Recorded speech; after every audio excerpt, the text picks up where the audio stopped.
दर्शकवृन्द, जय मसीह। रातको 11:45 जाँदैछ।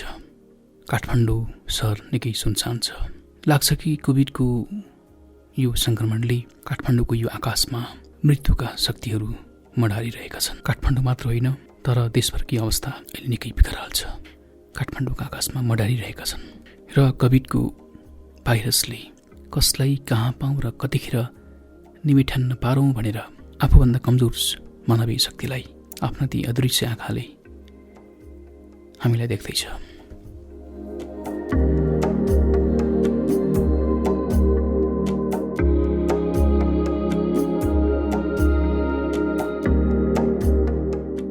कोभिडको दोस्रो लहर आइसके पछाडि देश नेपालमा अहिलेसम्म 6,000 भन्दा बढी मानिसहरूले मृत्युवरण गरिसकेका छन् र WHO को पछिल्लो डेटा अनुसार विश्वभरबाट 35 लाख भन्दा बढी मानिसहरूको यसले ज्यान लिइसकेको छ। विश्व यतिखेर भयावह अवस्थामा छ। दर्शकवृन्द, वास्तवमा मानिस जन्मन्छ, उसले मृत्युवरण गर्नुपर्छ। यो प्राकृतिक कुरा हो। यसलाई कसैले रोक्न सक्दैन। यो न कुनै मेडिकल चिकित्सकको कन्ट्रोलमा छ, न त कुनै महाशक्तिशाली राष्ट्रको कन्ट्रोलमा। दर्शकवृन्द, तपाईँलाई थाहा छ, जे कुरा अदृश्य छ त्यो शक्तिशाली हुन्छ। यसकारण यो अदृश्य सूक्ष्म कीटाणुले सारा विश्वलाई घुँडा टेकाइराखेको छ, स्तब्ध बनाएको छ। दर्शकवृन्द, काठमाडौँ र नेपालभरका आकाशमा मृत्युका शक्तिहरू मडारिरहेको यो दुःखद घडीमा तपाईँलाई सान्त्वना दिनको निम्ति एउटा संस्मरण वाचन गर्न चाहन्छु। डेभिड कैनी, जो एउटा स्वतन्त्र लेखक पनि हुनुहुन्छ, उहाँले आफ्नो फेसबुकमा लेख्नुभएको एउटा संस्मरण तपाईँ समक्ष प्रस्तुत गर्ने अनुमति चाहन्छु। शोकलाई शक्तिमा बदलौँ शीर्षकमा उहाँले एउटा संस्मरण लेख्नुभएको छ। अति नै आदरणीय पास्टर गुरुबा रोबर्ट कार्थक र दाजु सामुल कार्थकको अकल्पनीय स्वर्गारोहणबाट म जस्तै धेरै प्रभुका प्रियजनहरू शोकको अवस्थामा छौँ। त्यस बिहान जसै मैले गुरुबा रोबर्ट कार्थकले शरीरमा विश्राम लिनुभएको थाहा पाएँ, तब एक्कासी मेरा गह भरिएर आए।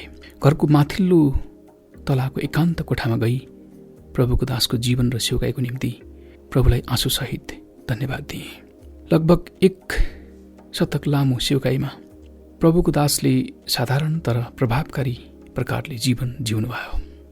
आज उहाँको जीवनबाट प्रेरणा नपाउने बिरलै कोही होलान्। म लगभग 11-12 वर्षको हुँदा बाबा, आमा र भाइ समुएलसँग काठमाडौँको यात्रा गर्दा ज्ञानेश्वर चर्च जाने मौका प्रभुले मलाई दिनुभयो। त्यस यात्राका क्रममा हामी ज्ञानेश्वर चर्चसँगै जोडिएको पाहुना घरमा केही दिन बस्ने अवसर पायौँ। जीवनमा पहिलोपल्ट शनिबारको सेवा चर्चभित्र ठाउँको अभावले बाहिर टिभीमा मैले त्यहीँ हेरेको हुँ। त्यसबेला हप्तामा एकचोटि हुने पवित्र आत्माको सेवामा सहभागी हुँदा सामुएल दाजुले पवित्र आत्माको अगुवाईमा गाएको र किबोर्ड बजाएको देख्दा हृदय रोमाञ्चित हुन्थ्यो। त्यसपश्चात पवित्र आत्माको अभिषेकमा भुइँमा लडेका मानिसहरू देख्दा मेरो बालक मन मस्तिष्कले केही नबुझे पनि प्रभुको अलौकिक शान्ति र शक्तिको अनुभव गरे।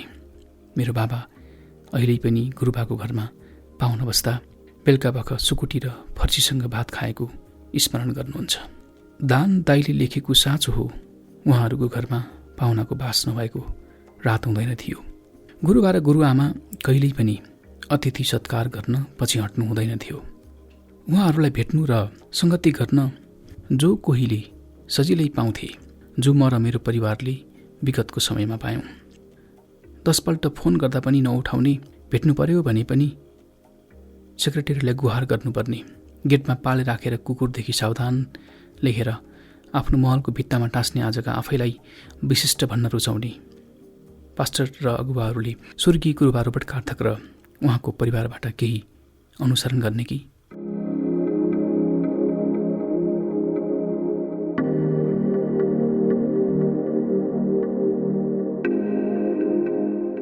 जब म एसएलसी पास गरेर उच्च शिक्षा अध्ययन गर्न काठमाडौँ आएँ, तब प्रत्येक शनिबार मिन भवनबाट साथीहरूसँग हिँडेरै म ज्ञानेश्वर चर्चको साप्ताहिक सेवामा सहभागी हुने मौका पाएँ। जहिले पनि गुरुबाबाट वचन सुन्न पाउँदा आशिषित महसुस गर्थे। गुरुबा जहिले पनि वचन साधारण मानिसहरूले बुझ्ने प्रकारले सिकाउनुहुन्थ्यो र विशेष गरी पवित्र आत्माको अभिषेकमा जोड दिनुहुन्थ्यो। म उहाँको जीवनमा अचम्मको साहस र आनन्द देख्थेँ। ज्ञानेश्वर चर्चमा मण्डलीको पछाडिपट्टि अग्रजहरूलाई बस्न आराम बेन्च राखिएको भए पनि गुरुबा प्राय अगाडि कार्पेटमा पलेटी कसेर सेवामा सहभागी भएको म देख्थेँ। जबकि सेवा सञ्चालकले 10 पल्टसम्म भन्दा पनि किशोर किशोरीहरू अग्रजहरूलाई भनेर राखेको बेन्चमा बस्न छोड्दैन थिए। गुरुबाले आफ्नो जीवन साधारण प्रकारले जिउनुभयो, जसको कारण असाधारण प्रभाव छोडेर जानुभयो। उहाँले धेरैपल्ट म काठमाडौँबाट सेवाकाईको लागि यात्रा गर्दा मेरो लागि प्रार्थना गरिदिनुभयो र फलस्वरूप मेरा धेरै सेवाकाई यात्राहरू आशिषित भए। उहाँले मेरा लागि गर्नुभएका प्रार्थनाका लागि जीवनभर अनुग्रहित रहनेछु। जीवनमा उहाँको बाहुलीबाट अभिषेक चर्च रजाहरूको सेवाकाईमा सहायता गरेको कारण मण्डलीको 100औं महोत्सवमा सम्मानपत्र ग्रहण गर्ने अवसर मेरो जीवनको एक अविस्मरणीय क्षण बन्न पुगेको छ। उक्त सम्मानको लागि स्थानीय मण्डली र आदरणीय पास्टर दाजु सुकलाल तामाङप्रति कृतज्ञ छु। गुरुबा रोबर्ट कार्थक र दाजु सामेल कार्थकको अकल्पनीय मृत्यु पश्चात उत्पन्न असहज परिस्थितिमा पनि विभिन्न कोणबाट भएका टिक्का टिप्पणी खेदपूर्ण छन्।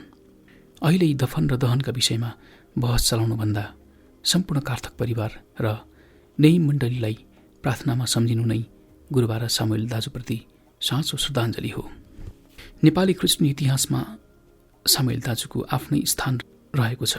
उहाँले लेखेका अनुवाद गरेका सयौं भजन तथा कोरसहरू गाउँदा उहाँको याद नेपाली मण्डलीलाई सधैँ आउनेछ। जब सामुएल दाजु भेन्टिलेटरमा राखिएको खबर आयो, हजारौं मानिससँगै म र मेरो मण्डलीले आँसुको साथ उहाँको चङ्गाईको लागि प्रार्थना गऱ्यौँ। तर पनि प्रभुले आफ्नो दासलाई शरीरमा विश्राम दिनुभयो। जब यो दुःखद खबर द्रुत गतिमा फैलियो, हजारौं मानिस जस्तै म पनि रातभर सुत्न सकिनँ। भावविह्वल भए, गहभरि आँसु आए।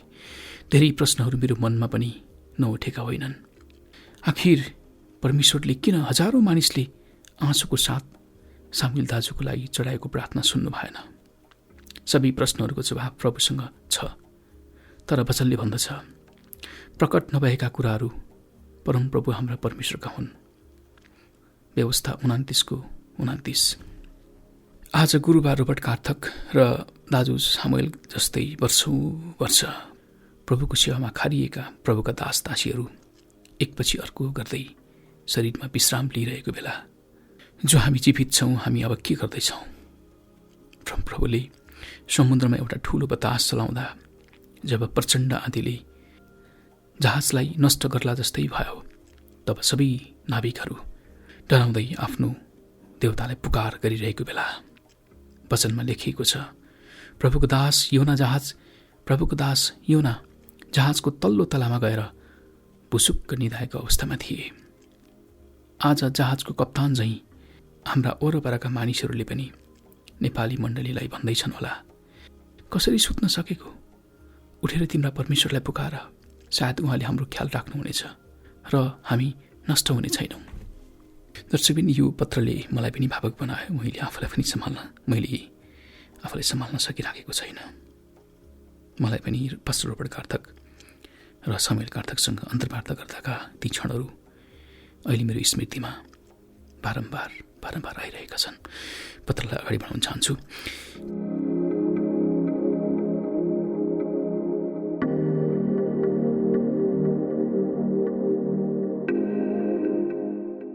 के आज हामी अब्राहमले झैं नष्ट हुन लागेको हाम्रो देशको निम्ति अन्तर्विन्ती गर्न तयार छौँ? वचनमा लेखिएको छ, यसरी बेसीका सहरहरू सर्वनाश गर्नुहुँदा परमेश्वरले अब्राहमलाई सम्झाउनु भयो। लोत बसेको सहरलाई उहाँले नष्ट पार्नुहुँदा त्यस सर्वनाशको बीचबाट लोतलाई निकाल्नुभयो।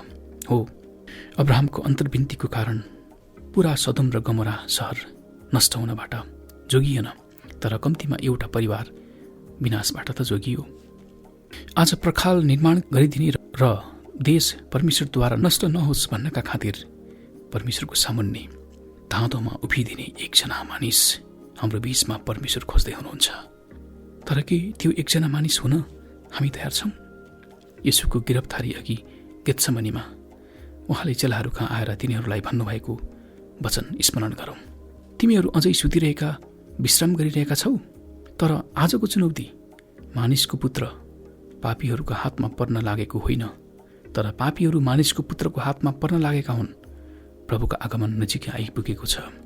यो सबै परिस्थितिको गम्भीरता महसुस गर्दै लोतका छोरीहरूसँग मगनी भएका ज्वाइँहरू जस्तो ठट्टा नगरौँ।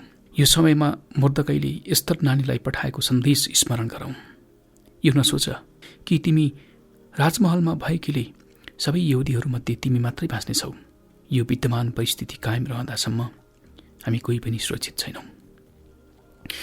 यो समय हित्ती उरियाले राजा दाउदलाई दिएको जवाफ पनि स्मरण गरौँ। इस्रायल र यहुदा र सन्दुक पनि पावलमा छन्, अनि मेरा स्वामी योआब र हजुरका अधिकृतहरू खुल्ला मैदानमा पालमा छन्। म त कसरी खान र पिउन र मेरी पत्नीसित सुत्नलाई घरमा जाउँ? हजुरको जीवनको शपथ खाएर भन्दछु कि म त्यसो गर्न सक्दिनँ। आज यस्तो समर्पणताका साथ कि हामी धाँधोमा उभिन तयार छौँ। प्रभु येशूको दास डेभिड कैनी, मे 28 सन् 2021, करिब 15 वर्ष अघि ज्ञानेश्वर चर्चको सेवामा सहभागी हुँदा गुरुबा रोबर्ट कार्थकसँग कैद गरिएको यो तस्बिर, र सोही तस्बिर मैले यही सामग्रीको कभरमा तपाईँको निम्ति राखिदिएको छु। हेर्ने चेष्टा गर्नुहोला।